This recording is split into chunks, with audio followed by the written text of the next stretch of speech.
In this video lesson, we'll be discussing the importance of trading with discipline. In a moment, I'll break down for you two separate trading scenarios. In scenario 1, you will see why holding on to trades past the responsible exit price is not a sound trading strategy, even though you may manage to profit on the trade. In scenario 2, you'll see just how dangerous and damaging such a strategy can be. In both scenario 1 and 2, we will compare two traders, who we will refer to as Trader A and Trader B. Trader A has a tendency of holding on to losing positions, while Trader B always does his best to adhere to his conservative exit strategy. After we break down the statistics from our two scenarios, you will see just why discipline is the key to trading. Okay, in scenario 1, we have a stock that both Trader A and Trader B buy 500 shares of at $40.55, as both see potential for the stock to appreciate to $41, which is 45 cents away from their current entry point. Now, upon entering, both traders unfortunately find themselves in a tough position as the stock is quickly going against them. Trader A chooses to recklessly hold on to the position past a reasonable exit point that would meet a sensible 3-to-1 reward to risk ratio, while Trader B gets stopped out of the position as his preset exit point of 12 cents, which is well within a minimum 3-to-1 reward to risk ratio, is triggered. Now, as the stock continues its downward trend, Trader A is still holding on to his losing position as his losses continue to grow with every downtick. The stock has now hit a level 40 cents down from the point in which he originally entered at. The good news is the stock has found a level of support and has begun to reverse trend and move back up. Trader B, noticing that the level has formed, re-enters the position at a price of $40.20 for 500 shares as the stock begins another attempt at an up move. Now, this move proves to be strong as the stock manages to reach all the way up to a price of $40.75 before once again changing trends and starting to fall back down. Trader A, just happy to be up in the trade, gladly exits the position at $40.70, feeling like the king of the world. Trader B, though, sees that same exit signal and two exits accordingly at $40.70, as the stock has reached well past his set target price. Now, let's briefly summarize what each trader did in this scenario and break down the numbers. Trader A bought 500 shares of stock at $40.55 with an original price target of $41, then decided to hold on to the losing position as the trade went against him. Trader A was at one point 40 cents out of the money in unrealized losses before the stock fortunately turned around and produced a 15-cent realized profit as he exited at $40.70. Ultimately, Trader A dodged a major bullet as he risked a substantial amount to make a very little amount. Participating in trades like this one time and time again will surely whittle away your trading accounts, as this is not a fruitful strategy.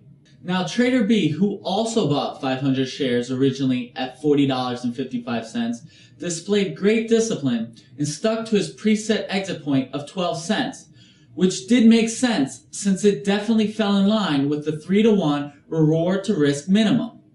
Trader B exited the position at $40.43 and was smart enough to continue to watch the price action of the stock to see if another opportunity presented itself, which it ultimately did as he re-entered at $40.20 once a level of support was established.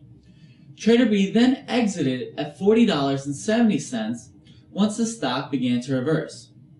Trader B practiced discipline and was rewarded for it by capturing a very profitable trade with very little exposure to risk. To quickly recap on the profit and loss totals. Trader A had 500 shares for a 15-cent profit, while Trader B made $190 from the trades, as he had 500 shares for a 12-cent loss and 500 shares for a 50-cent profit. So which trader played the move correctly? Obviously Trader B, not only because he gained more from the trades, but more importantly because he was able to keep his risk reasonably low while also being able to maximize his opportunity for gains. Moving on to scenario 2. Let's use the same setup as we did in the previous scenario. Both traders enter 500 shares at $40.55 with the same price target of $41, which is 45 cents away.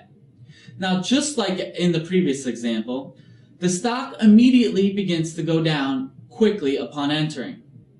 Trader A once again chooses to hold on to the position recklessly past reasonable exit points, while Trader B stops out of the position at $40.43 with a 12-cent loss.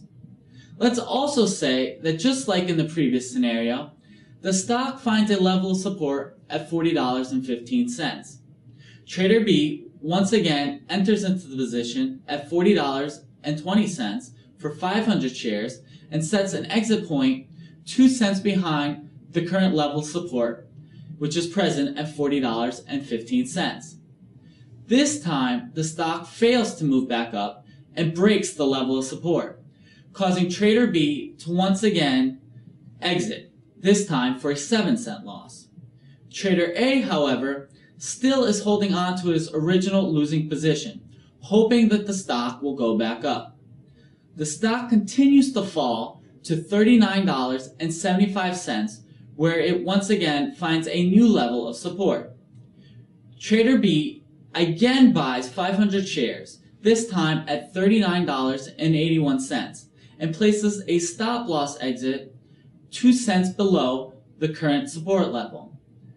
The stock unfortunately continues its weak trend and goes through that level of support with ease, stopping out Trader B for the 3rd time. Trader A, having watched his position lose more and more money, finally has had enough and too sells at the same point as Trader B, $39.73. Now let's briefly summarize what each trader did in this scenario and break down the numbers. Trader A bought 500 shares of stock at $40.55 with an original price target of $41. Then decided to hold on to the losing position as the trade went against him. Unfortunately for Trader A, the stock never comes back up. He ultimately gives up on the position and loses a substantial amount of money by not practicing any form of trading discipline.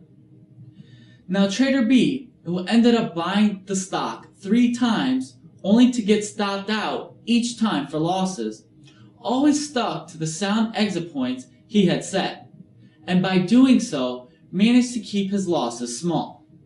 To quickly recap on the profit and loss totals. Trader A lost $410 from the trade as he held on to 500 shares for an 82-cent loss, while Trader B lost a total of $135 from the trades as he had 500 shares for a 12-cent loss, 500 shares for a 7-cent loss, and 500 shares for an 8-cent loss. So which trader played the move correctly? Obviously, Trader A and Trader B incurred losses on their trades. However, Trader B lost substantially less money compared to Trader A, even though Trader B was wrong 3 times on the stock.